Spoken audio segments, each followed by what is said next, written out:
3 কোটি টাকা সকালে নিয়েছে। তো উনাকে ধরেন, উনি 8 বছর ধরে জব করে, উনি অবশ্যই তার অ্যাড্রেস জানে, সবকিছু জানে, উনি কোম্পানির শুরু থেকে আছে। মাত্র কয়েক বছর আগেও যে প্রতিষ্ঠান ছিল দেশের অনলাইন ট্রাভেল ইন্ডাস্ট্রির সবচেয়ে বড় নাম, আজ সেই ফ্লাইট এক্সপার্ট শত কোটি টাকা নিয়ে লাপাত্তা। এক রাতের মধ্যে বন্ধ হয়ে গেছে তাদের অফিস, গায়েব হয়ে গেছে ওয়েবসাইটও। হাজার হাজার গ্রাহক এবং শত শত এজেন্সির কোটি কোটি টাকা এখন অনিশ্চয়তার মুখে।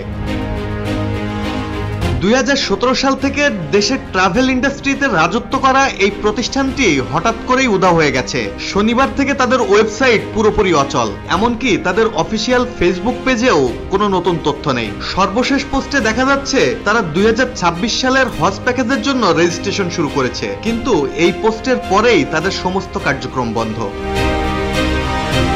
ফ্লাইট এক্সপার্টের এক কর্মচারী সাংবাদিকদের নিশ্চিত করেছেন শুক্রবার রাতেই প্রতিষ্ঠানটির মালিক দেশ ছেড়ে পালিয়েছেন। এটি কি নিছক একটি ব্যবসায়িক ব্যর্থতা নাকি একটি সুপরিকল্পিত প্রতারণা? বহু এজেন্সি তাদের কাছে শত শত কোটি টাকা বিনিয়োগ করেছিল, এখন সেই টাকা ফিরে পাওয়া প্রায় অনিশ্চয়তার মুখে পড়েছে।